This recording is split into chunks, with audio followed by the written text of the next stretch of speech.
बिस्मिल्लाहिर्रहमानिर्रहीम। अस्सलामु अलैकुम। आज हम चैप्टर नंबर 9 टी टेस्ट पढ़ने वाले हैं।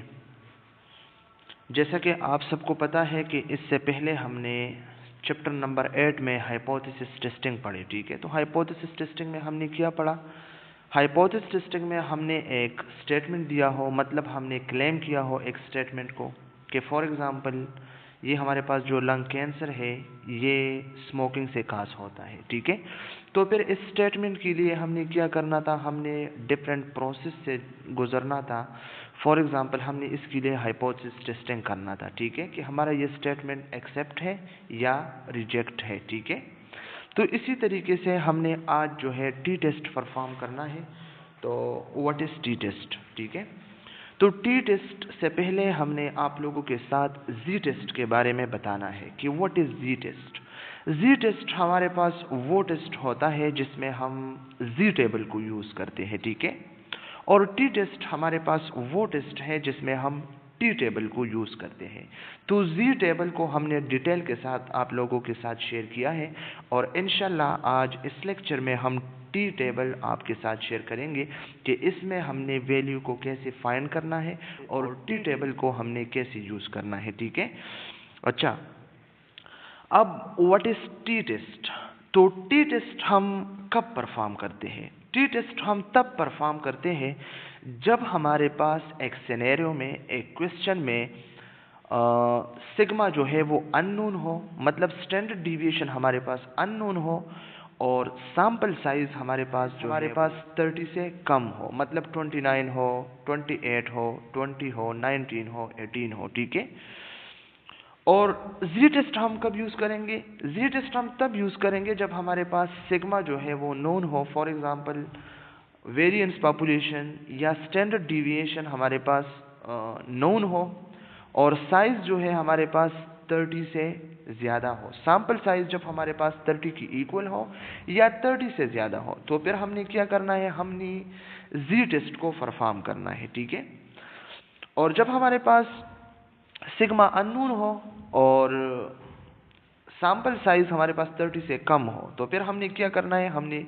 टी टेस्ट को यूज़ करना है। ठीक है, आप लोगों ने याद रखना है टी टेस्ट के फिर हमारे पास 3 टाइप्स है। ठीक है, इसके हमारे पास 3 टाइप्स है। ठीक है, नंबर फर्स्ट सैंपल टेस्ट। ठीक है, number second independent pair T test. ठीक है, independent pair T test. Number 3 pair T test. ठीक है, तो टी टेस्ट के हमारे पास क्या है? 3 टाइप्स है। नंबर फर्स्ट सैंपल, ठीक है, number second independent, number third pair T test. ठीक है, लेकिन आज जो लेक्चर है, आज जो चैप्टर है, चैप्टर नंबर 9, इसमें हमने सैंपल टी टेस्ट को एक्सप्लेन करना है, इसी पे क्वेश्चंस को सॉल्व करना है। ठीक है, फिर इसके बाद जो चैप्टर नंबर 10 है वो इंडिपेंडेंट पे है और चैप्टर नंबर 13 हमारे पास पेयर्ड पे है। ठीक है, तो आज हम one sample T test chapter number 9 को पढ़ने वाले हैं। ठीक है, तो आप लोगों ने टी टेस्ट को समझ गए। ठीक है, कि व्हाट इज टी टेस्ट? तो टी टेस्ट हमारे पास क्या है? टी टेस्ट हमारे पास कब हम परफॉर्म करते हैं? जब हमारे पास सिग्मा जो है वो अननोन हो। ठीक है, और एन जो है सैंपल साइज हमारे पास लेस देन 30 हो। ठीक है, तो हम टी टेस्ट को परफॉर्म करते हैं। ठीक है, तो ये आप लोगों ने एमसीक्यूज के लिए याद रखना है। ठीक है, एडवांस में एक एग्जांपल दिया है। For example in determining the average concentration of a drug in blood stream after it has been injected to a patient with a rare disease, it might be impossible to obtain a random sample of 30 or more observation at a given time. What test procedure can be used to make inference about population mean mu? ठीक है, तो इस question में क्या है? हमने determine करना है कि फॉर एग्जांपल एक पेशेंट है हमारे पास, इसके बॉडी को हमने ड्रग इंजेक्ट किया है, ठीक है। तो इसके जो ब्लड वेसल्स है, इससे हमने 30 और मोर देन 30 सैंपल्स लेने हैं। तो क्या एक टाइम में 30 और मोर सैंपल जो है क्या ये पॉसिबल है? तो नहीं है, ये पॉसिबल नहीं है। लेकिन क्वेश्चन में क्या है, इस सिनेरियो के लिए हमने कौन सा टेस्ट जो है परफॉर्म करना है, जी टेस्ट और टी टेस्ट, ठीक है। तो आप लोगों ने जब हमारे पास सिग्मा जो है वो अननोन हो, ठीक है, और सैंपल साइज हमारे पास लेस देन 30 हो, तो फिर हमने कौन सा टेस्ट जो है परफॉर्म करना है? हमने टी टेस्ट को परफॉर्म करना है। लेकिन इस सिनेरियो में आप लोगों ने देखना है कि सैंपल जो साइज है वो हमारे पास क्या है, ग्रेटर देन 30 है, इक्वल और ग्रेटर देन 30 है। तो इसके लिए हमने क्या करना है, जी टेस्ट को परफॉर्म करना है, ठीक है, नॉट टी टेस्ट। ये एमसीक्यूज के लिए आप लोगों ने याद रखना है, ठीक है। जैसा कि मैंने आप लोगों को कहा कि टी टेस्ट हम कब परफॉर्म करते हैं, पॉपुलेशन वेरिएंस और स्टैंडर्ड डिविएशन सिग्मा जब हमारे पास अननोन हो, ठीक है, और sample size is less than 30 से कम हो, ठीक है। तो फिर हमने क्या करना है, टी टेस्ट को परफॉर्म करना है। What is a t-test? In most research situations, the parameter mu and sigma are unknown, ठीक है।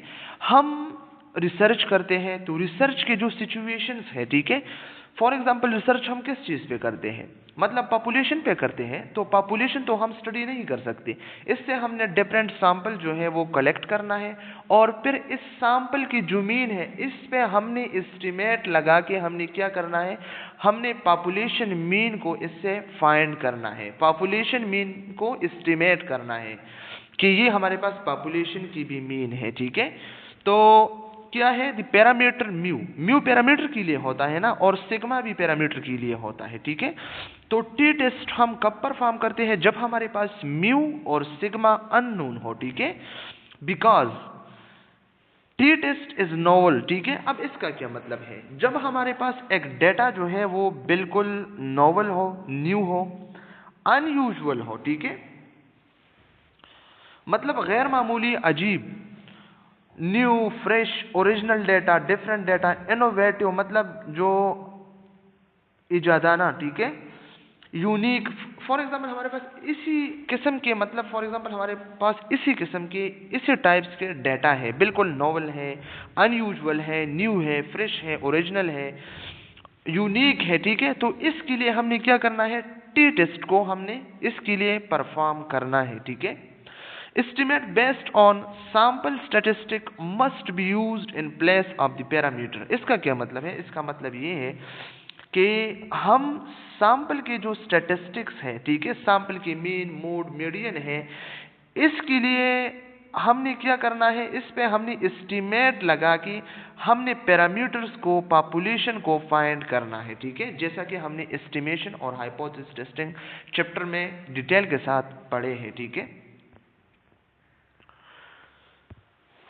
Use of estimation reduce the certainty of the test. अब इस पॉइंट का क्या मतलब है, इसका मतलब ये है कि एस्टिमेशन का एक डिसएडवांटेजेस है, ठीक है, और वो डिसएडवांटेजेस क्या है कि ये टेस्ट के जो सर्टेनिटी है इसको रिड्यूस करते हैं। अब इसका क्या मतलब है, एस्टिमेशन क्या है, एस्टिमेशन हमारे पास ये है कि हम अपने दिमाग से एक अंदाजा लगाते हैं कि ऐसा भी हो सकता है, ये भी हो सकता है, ठीक है। और टेस्ट किया है, टेस्ट हमारे पास बिल्कुल 100% करेक्ट होता है, अगर 100% नहीं है तो 99% तो करेक्ट होता है, ठीक है। तो जब हम एक चीज की एस्टिमेट लगाते हैं तो फिर हम क्या करते हैं, ये तो 100% करेक्ट नहीं होता ना। अगर हम एस्टिमेट लगाते हैं किसी चीज के बारे में तो क्या ये 100% हम एक्यूरेट कह सकते हैं? नहीं। तो इसलिए ये हमारे पास क्या है, टेस्ट से जो 100% रिजल्ट आते हैं, तो बजाय इसके हम जब एस्टिमेट लगाते हैं तो इससे मतलब रिजल्ट है वो 100% करेक्ट नहीं होगा। तो ये हमारे पास क्या है, टेस्ट के जो यकीन है, सर्टिनिटी है, इसको रिड्यूस करते हैं, ठीक है। Point number 2, for very large sample the T test and Z test are identical. ये आप लोगों ने याद रखना है एमसीक्यूज के लिए, ठीक है। जब हमारे पास सैंपल जो है वो लार्ज हो, मतलब n से ग्रेटर देन 30 और इक्वल, ठीक है, तो फिर इसी स्टेज पे हमारा जो टी टेस्ट है वो बिल्कुल जी टेस्ट के आइडेंटिकल हो, ठीक है। For very large sample, large sample का क्या मतलब है, मतलब सैंपल 30 की इक्वल या 30 से ग्रेटर 120 भी हो सकता है, ठीक है।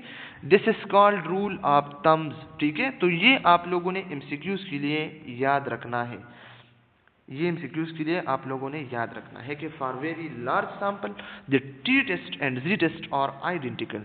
टी टेस्ट और just like Z test, T test बिल्कुल जी टेस्ट की तरह है, लेकिन क्या डिफरेंस है, जी टेस्ट के लिए हमारे पास जो सिग्मा है वो नोन होता है, ठीक है, और हमारे पास जो सैंपल साइज है वो 30 से ग्रेटर और इक्वल हो, 120 भी हो सकता है, ठीक है। और टी टेस्ट के लिए हमारे पास जो सिग्मा है वो अननोन हो, और हमारे पास जो n है, सैंपल साइज है, वो हमारे पास क्या है, वो हमारे पास 30 से कम होगा, ठीक है। अब हमारे पास क्या है, use of T test versus Z test, ठीक है। T test versus Z test हमने देखना है, जी टेस्ट हम कब परफॉर्म करते हैं, ठीक है। तो जी टेस्ट के लिए हमारे पास जो म्यू है वो नोन होता है, और x को हमने खुद फाइंड करना है, कंप्यूटेड है, ठीक है, हमने खुद फाइंड करना है। और सिग्मा जो है हमारे पास, ये भी क्या होता है, ये भी हमारे पास नोन होता है, ठीक है। तो आप लोगों ने एमसीक्यूज के लिए याद रखना है कि जी टेस्ट के लिए x हमने फाइंड करना है, म्यू नोन होता है और सिग्मा भी नोन होता है, एमसीक्यूज में आ सकता है, ठीक है, आप लोगों ने याद रखना है। टी टेस्ट, म्यू इज हाइपोथेसाइज्ड और प्रेडिक्टेड, ठीक है।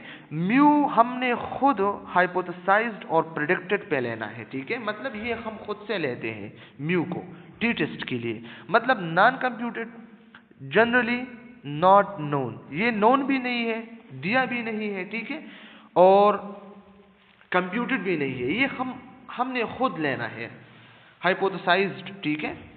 और x हमारे पास है, हमने फाइंड करना है। तो जी टेस्ट और टी टेस्ट में हमने जी टेस्ट में भी कंप्यूटेड करना है और टी टेस्ट में भी कंप्यूटेड करना है।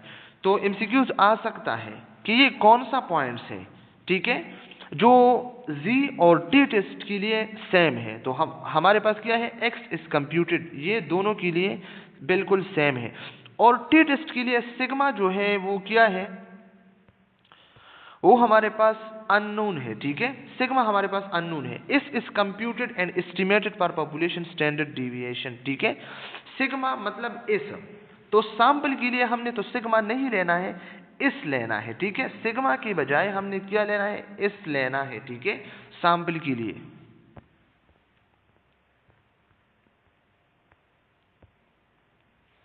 अच्छा, टी टेस्ट में एक और चीज भी आप लोगों ने याद रखना है, डिग्री फ्रीडम, ठीक है।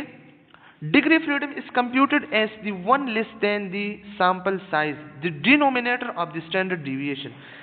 डिग्री ऑफ फ्रीडम क्या चीज है, डिग्री ऑफ फ्रीडम हमारे पास जब हम सैंपल साइज से 1 माइनस करते हैं, तो ये हमारे पास क्या है, ये हमारे पास डिग्री ऑफ फ्रीडम है। फॉर एग्जांपल हमारे पास सैंपल साइज जो है 30 है, ठीक है, तो 30 से हमने 1 माइनस करना है, तो इससे जो आंसर आएगा 29, ये हमारे पास क्या है, ये हमारे पास डिग्री ऑफ फ्रीडम होगा, ठीक है। तो टी टेस्ट के लिए हमने क्या करना है, हमने डिग्री ऑफ फ्रीडम जो है वो फाइंड करना है। और डिग्री ऑफ फ्रीडम क्या होता है, एमसीक्यूज के लिए याद रखना, डिनोमिनेटर ऑफ स्टैंडर्ड डिविएशन, ठीक है, ये एमसीक्यूज में आ सकता है कि denominator of standard deviation is, ठीक है, तो इसमें क्या option, degree of freedom DF, ये फार्मूला भी आ सकता है, ठीक है, ऑप्शन ए में ये आ सकता है, ये भी आ सकता है, तो फिर आप लोगों ने सेलेक्ट करना है, ठीक है। तो डिग्री ऑफ फ्रीडम हमने टी टेस्ट में यूज करना है, ठीक है। हाउ वेल डज इस अप्रोक्सीमेट ए है, इस हमारे पास जो है सैंपल डिविएशन है, ठीक है, जो हम स्टैंडर्ड एरर से रिप्रेजेंट करते हैं, और ये पॉपुलेशन स्टैंडर्ड डिविएशन है, ठीक है, स्टैंडर्ड डिविएशन पर पॉपुलेशन। तो अगर हमारे पास साइज जो है, सैंपल साइज 30 के करीब करीब है, ठीक है, कम नहीं है, करीब करीब है, तो हमारा जो इस है स्टैंडर्ड एरर है वो स्टैंडर्ड डिविएशन के बिल्कुल अप्रोक्सीमेट होगा, ठीक है। ये एमसीक्यूज आ सकता है कि इस सिग्मा के कब इक्वल होगा, आइडेंटिकल होगा, तब आइडेंटिकल होगा जब इन हमारे पास किया है 30 की इक्वल हो, ठीक है। तो टी टेस्ट के लिए तो हमारे पास किया है, ये हमारे पास इस approximate sigma. Degree of freedom की जो फार्मूला है वो हमारे पास ये है, degree of freedom measures the quantity of information available in one data that can be used in estimating the population variance, ठीक है।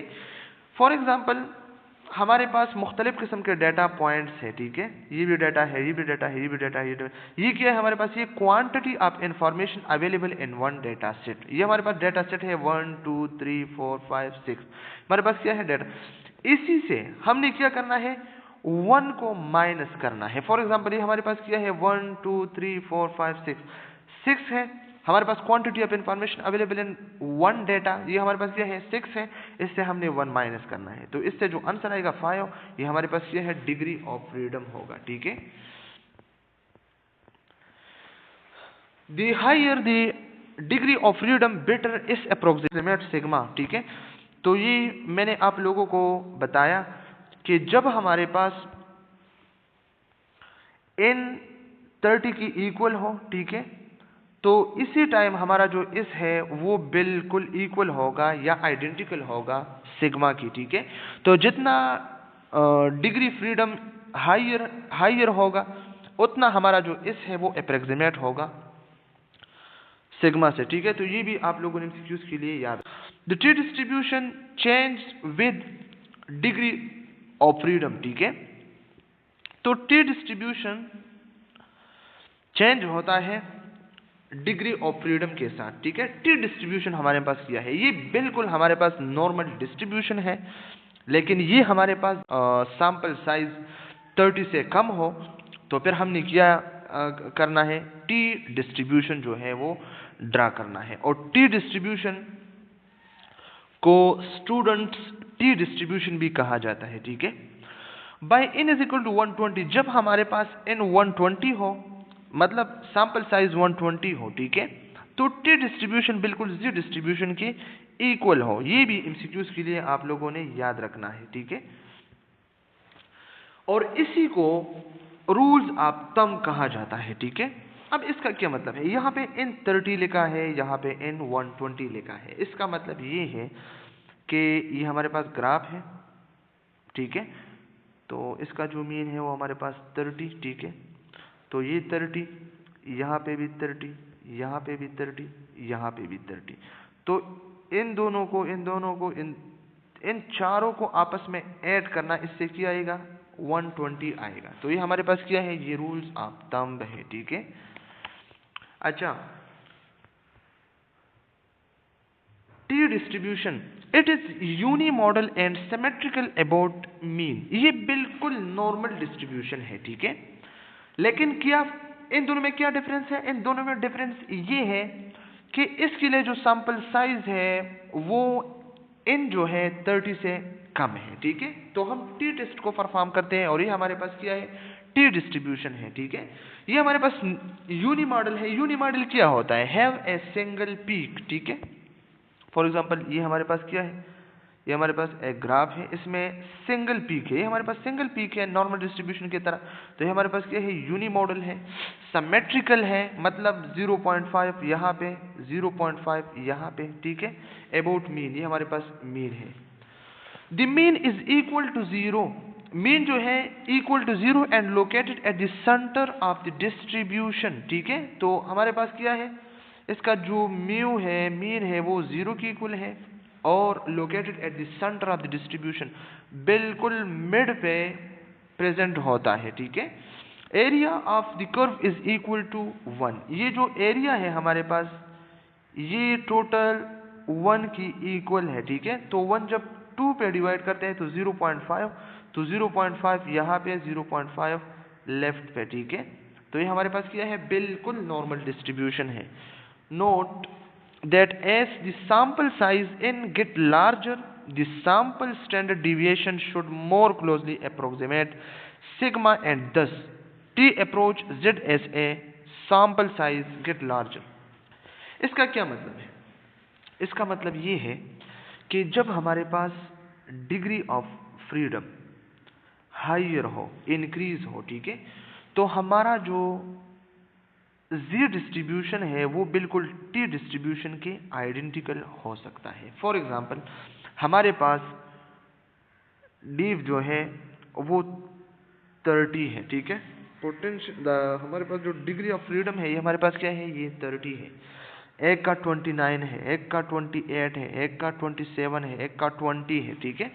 तो जितने हम लोअर आते हैं, कम करते हैं, ठीक है, तो इतना हमारे जो Z और T डिस्ट्रीब्यूशन है वो अनइक्वल होगा।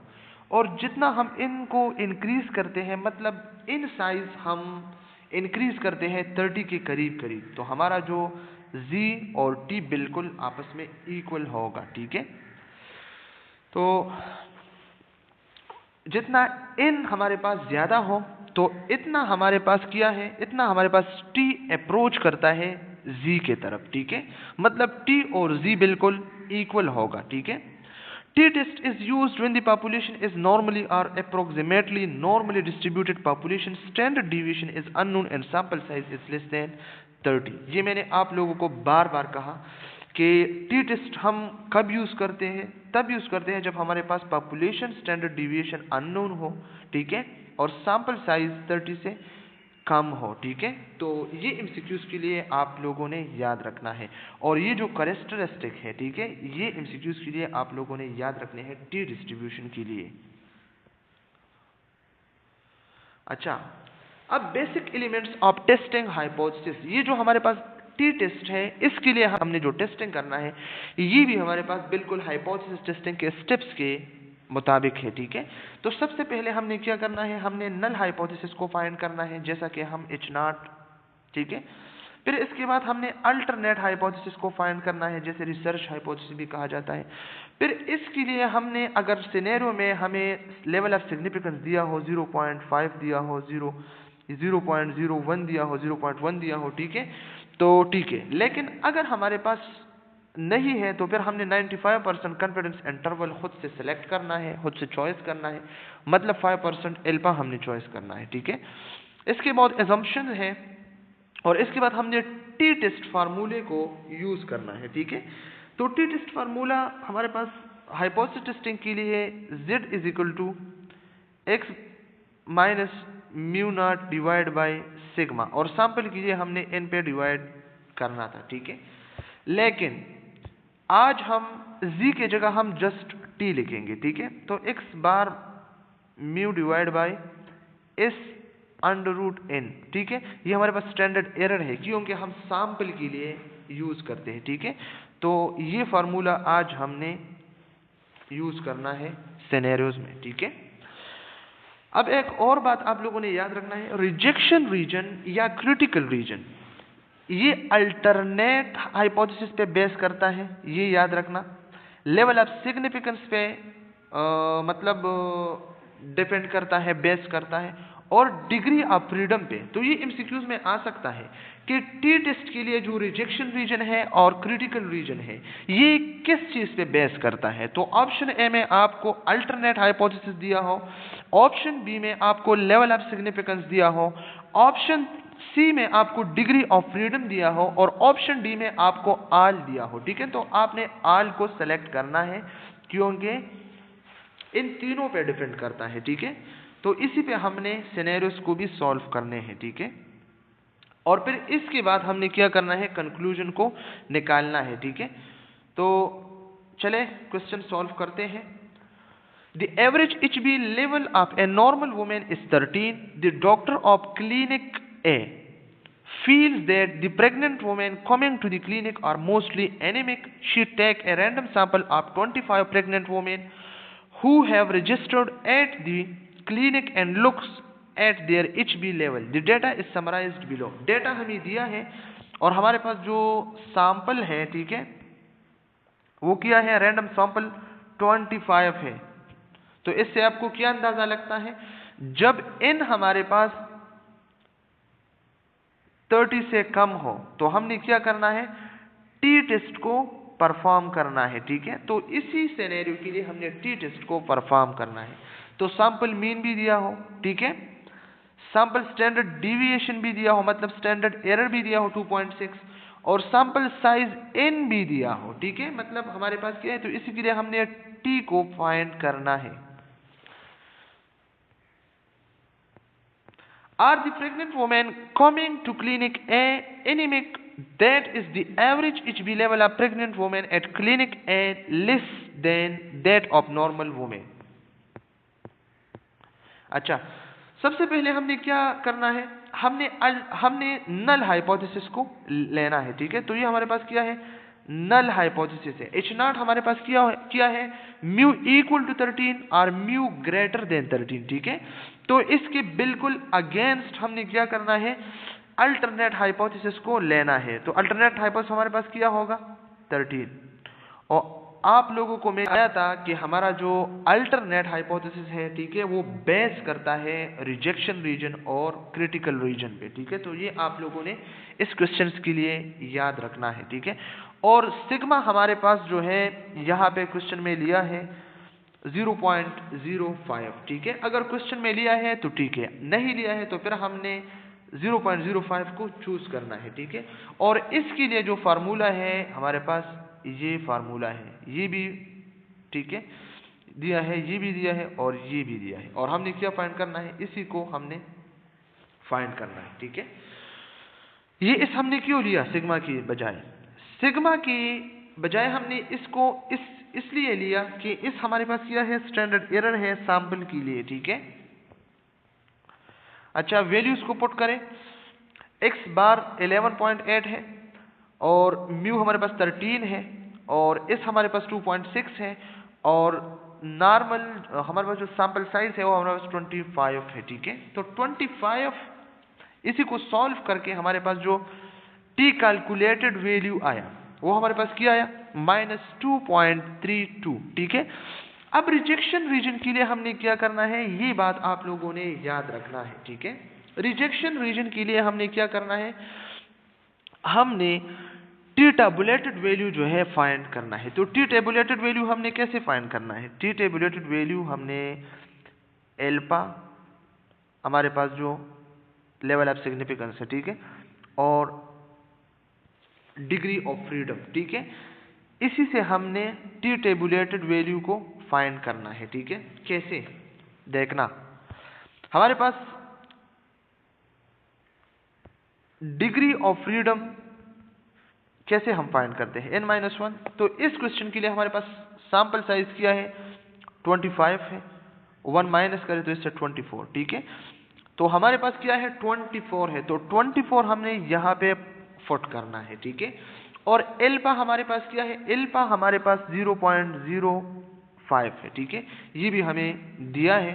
तो इसको हमने एल्फा पे पुट करना है। अब हमने क्या करना है, हमने टी टेबल में जाना है, ठीक है। तो टी टेबल पे जब हम जाते हैं तो हमने क्या करना है, एल्फा को 0.05 में देखना है, लेकिन हमने क्या करना है, टेल्ड को नजरअंदाज नहीं करना है, टेल्ड को देखना है कि हमारे पास क्वेश्चन में 1 टेल्ड है या 2 टेल्ड है। तो आप लोगों को पता है, मैंने क्या कहा था आप लोगों को कि अल्टरनेट हाइपोथेसिस पे डिपेंड करता है। तो अल्टरनेट हाइपोथेसिस हमारे पास क्या है, म्यू लेस देन 13, मतलब है कि हमारा जो है वो लेफ्ट टेल है, ठीक है, लेफ्ट टेल है। तो लेफ्ट टेल का मतलब यह है कि 1 टेल है, ठीक है। तो इसी को हमने क्या करना है, ये हमारे पास क्या है, ये हमारे पास क्या है, ये हमारे पास टी टेबल है, ठीक है। तो टी टेबल फॉर एग्जांपल हमारे पास डिग्री ऑफ फ्रीडम 24 है, ठीक है। तो ये 6 तक दिया है, लेकिन अगर आप गूगल लेके या आप आगे जो चैप्टर्स है इसमें देखें तो इसमें तकरीबन 40 तक डिग्री ऑफ फ्रीडम्स जो है वो दिया है। और तो आप यहाँ पे आपने क्या देखना है, आपने 24 को, ठीक है, और यहाँ पे आपने जो है एल्फा को देखना है, ठीक है। लेकिन ये लिहाज आपने करना है कि हमारे पास 2 टेल है या 1 टेल है, ठीक है। तो इस सिनेरियो के लिए हमारे पास क्या है, 1 टेल है। तो 1 टेल में 0.05 को आपने देखना है, ठीक है। तो 0.05 और 24, तो 24 यहाँ पे है और 0.05 यहाँ पे है।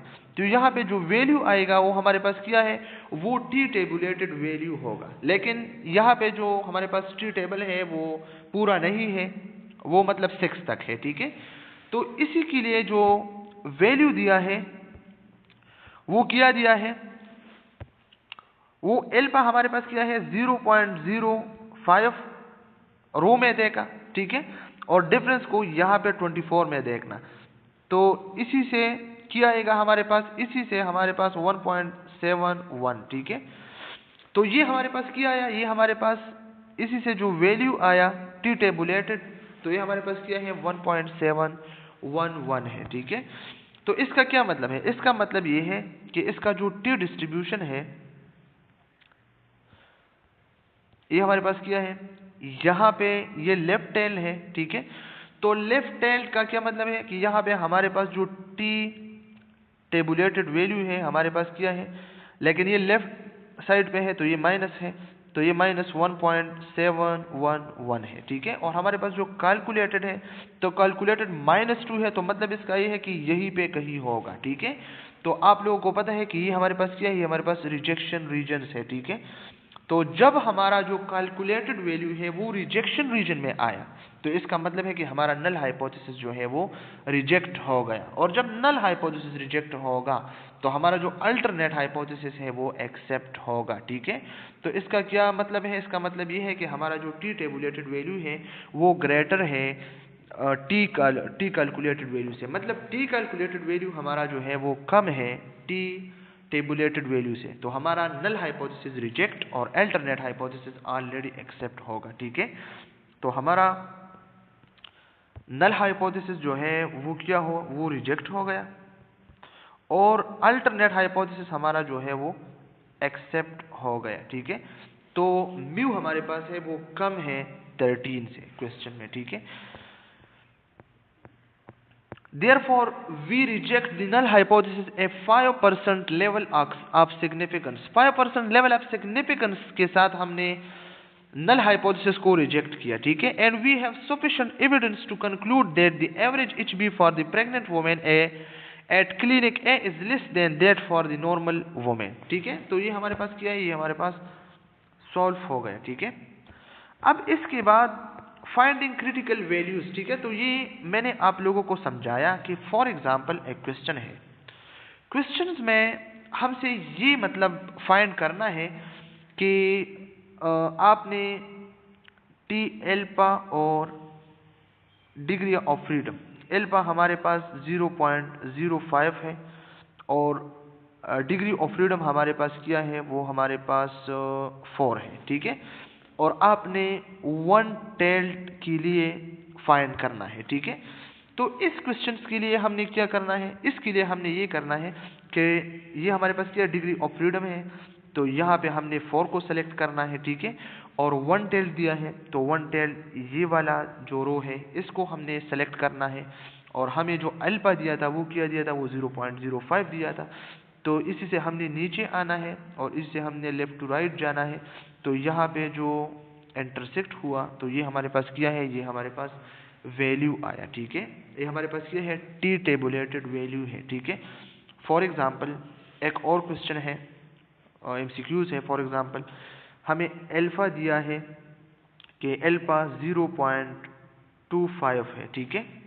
और डिग्री ऑफ फ्रीडम दिया है कि हमारे पास 5 है, ठीक है। और हमें ये पूछता है कि 2 टेल्ड आपने फाइंड करना है। तो आप लोगों ने कैसे फाइंड करना है, एल्फा हमारे पास क्या है 0.25 है, ठीक है। फॉर एग्जांपल हमारे पास 0.20 है, ठीक है। एल्फा हमारे पास क्या है 0.20 है और टू टेल है तो हमने ये टू टेल को इस रो को यूज़ करना है, ठीक है। और डिग्री ऑफ फ्रीडम क्या है, हमारे पास 5 है तो ये 5 है, ठीक है। तो आपने लेफ्ट से राइट साइड पे, ठीक है, और ये हमारे पास क्या है 0.20, तो 0.20 ये है क्योंकि ये हमारे पास टू टेल्ड है तो नीचे, ठीक है। तो यहाँ पे इंटरसेक्ट होगा, ये हमारे पास इसका जो आंसर है टी टेबुलेटेड वैल्यू है ये 1.476, ठीक है। तो इसी तरीके से अगर आपको डिग्री ऑफ फ्रीडम 3 दिया है, एल्फा आपको दिया है 0.05 और आपको कहते हैं कि 1 टेल्ड है, ठीक है। तो आप लोगों ने क्या करना है, ये जो हमारे पास स्टब है, ठीक है, स्टब क्या होता है, ऑर्गेनाइजिंग डेटा में आप लोगों ने पढ़ा था ना कि लेफ्ट साइड जो कॉलम की है, ठीक है, ग्राफ की जो लेफ्ट साइड कॉलम है वो हमारे पास क्या है, स्टब है। तो स्टब में जो डिग्री ऑफ फ्रीडम है इसी पे आपने क्या करना है, इसी 3 को ढूंढना है, ठीक है। और यहाँ पे जो अल्फा है वो इसी 2 रोज में कहीं होगा। अगर 1 टेल है तो ये आपने सेलेक्ट करना है, 2 टेल है ये आप लोगों ने सेलेक्ट करना है, और फिर जब यहाँ पे आपकी जो इंटरसेक्ट हो गया ये आपका आंसर होगा, ठीक है। तो इसी पे मुख्तलिफ किस्म के क्वेश्चंस हैं हमने सॉल्व करना है, ठीक है। फॉर एग्जांपल ये हमारे पास दिया है ट्री डिस्ट्रीब्यूशन फॉर, हमारे पास जो डिग्री ऑफ फ्रीडम है ये 3 है, ठीक है, टू टेल्ड है, और एल्फा जो है हमारे पास 0.10 है, ठीक है। तो इसी के लिए हमने क्या करना है 0.10, ठीक है। तो यहाँ पे आप लोगों ने देखना है ये 3 है और किया था 0 पॉइंट ये था, ठीक है, और 1 टेल था या 2 टेल था, 2 टेल था, ठीक है।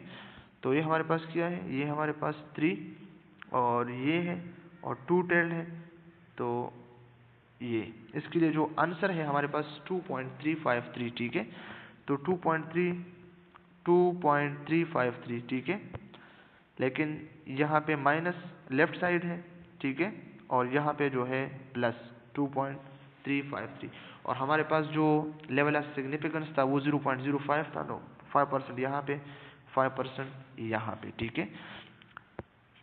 ये सेकंड वन है, इसी पे एमसीक्यूज आ सकता है, ठीक है।